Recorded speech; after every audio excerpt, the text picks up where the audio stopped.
आकाशगंगा सितारों का युद्ध भाग 13। रॉकेट 1। आकाश में बुलावा। रात को नीलगढ़ जंगल का आसमान अचानक चमकने लगा। तारे अपनी जगह से खिसक कर पंक्तियों में खड़े हो गए, जैसे कोई रहस्यमय दरवाज़ा बना रहे हों। नीली तितली गंभीर आवाज़ में बोली, ये तारामंडल का द्वार है। आकाशगंगा के अंधेरे साम्राज्य ने ब्रह्मांड की रोशनी चुरानी शुरू कर दी है।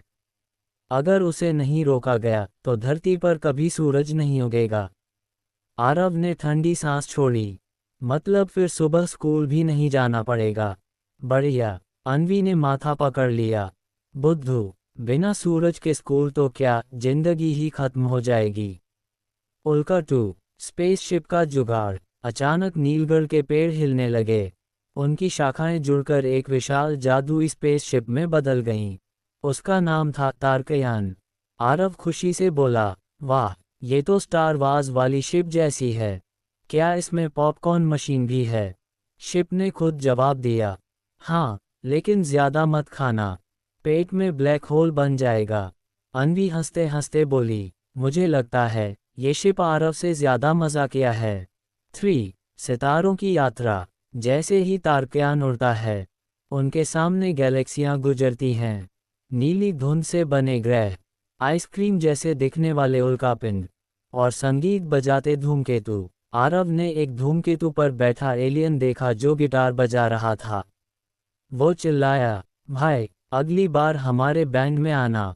एलियन ने जवाब दिया, ठीक है, लेकिन फीस चांद की धूल में चाहिए। अमावस्या 4। अंधेरे साम्राज्य की झलक। दूर एक ग्रह दिखा, काला, ठंडा और डरावना। उसके चारों ओर अंधेरे की जंजीरें लिपटी थीं।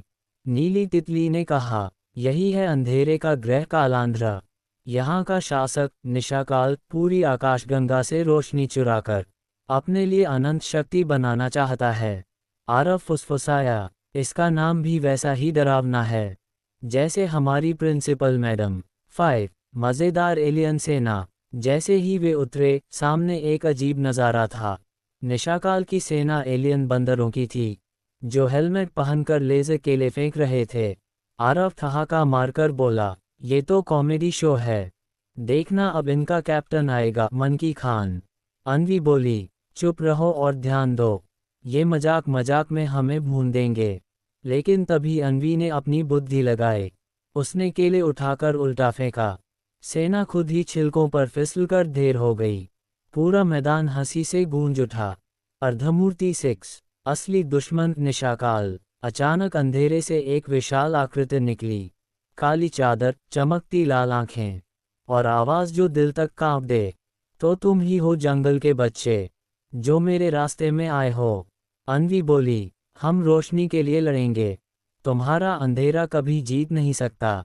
आरव धीरे से बोला, वैसे एक बात बताओ, तुम इतने डरावने दिखते हो, कभी साबुन से नहाते हो या नहीं? पूरी सेना हंस पड़ी। निशाकाल गुस्से से गरज उठा, मेरे सामने मजाक करोगे? अब देखो मेरी शक्ति। चमकता सितारा 7। महाकाव्य युद्ध। निशाकाल ने अंधेरे का गोला फेंका। अन्वी ने जंगल की रोशनी की ढाल बना ली। आरव ने अपनी कॉमेडी का राजदंड उठाया, जिससे हंसी की लहरें निकलकर अंधेरे को कमजोर करने लगीं। जैसे ही युद्ध बढ़ा, पूरा आसमान रोशनी और अंधेरे की बिजली से भर गया। आरव ने निशाकाल पर तंज कसा, तेरी आवाज़ ऐसी है जैसे कोई पुराना रेडियो खराब हो। निशाकाल चिल्लाया, बस। उसका ध्यान बढ़ते ही अन्वी ने तारों की तलवार चला दी। सूरज का चेहरा 8। जीत और ट्विस्ट। रोशनी की तलवार ने निशाकाल की अंधेरी जंजीरों को काट दिया। ग्रह चमक उठा, और आकाशगंगा में फिर से तारे जगमगाने लगे। निशाकाल धुएं में बदलते हुए बोला, ये अंत नहीं है, अगली बार मैं तुम्हें वहीं चोट पहुंचाऊंगा जहां तुम सबसे कमजोर हो। अन्वी और आरव हैरान रह गए। जश्न 9। हास्यास्पद जश्न। जीत के बाद सारे एलियन बंदर ढोल बजाने लगे। एक ने आरव को लेज़र केला गिफ्ट किया। आरव बोला, भाई, इससे मैं स्कूल की कैंटीन में क्रांति कर दूंगा। अन्वी हंसते हुए बोली, अगर ये हथियार तेरे पेट में फट गया तो हमें फिर से पूरा ब्रह्मांड बचाना पड़ेगा। आकाशगंगा 10। अगला संकेत। जैसे ही वे धरती लौटने लगे, आकाश में एक नया द्वार खुला। वहां से पानी की लहरें और समुद्री गाने सुनाई दिए। नीली तितली बोली, तैयार हो जाओ, अगली लड़ाई होगी सागर के साम्राज्य में, जहां रहस्यमय जलपरी और समुद्री दानव तुम्हारी परीक्षा लेंगे। आरव उछल पड़ा, जलपरी, अब तो मजा आएगा। उम्मीद है वहां गणित का कोई टेस्ट नहीं होगा। आगे कहानी में क्या होगा जानने के लिए पढ़ते रहिए जादुई जंगल। लाइक और सब्सक्राइब करना ना भूले, इससे हमें आगे और लाजवाब कहानी लिखने की प्रेरणा मिलती है। आप कहां से इस कहानी को सुन रहे हैं बताएं हमें कमेंट बॉक्स में, और कहानी को आगे शेयर भी करें। कमेंट बॉक्स में एक हाइप का ऑप्शन भी आता है, उसको भी क्लिक करें। आप लोग कोई भी एक स्टोरी को छोड़कर अन्य कहानियों में ना तो लाइक करते हैं और ना ही कमेंट करते हैं। कृपा करके ऐसा ना करें, सभी कहानियों को लाइक और शेयर करें।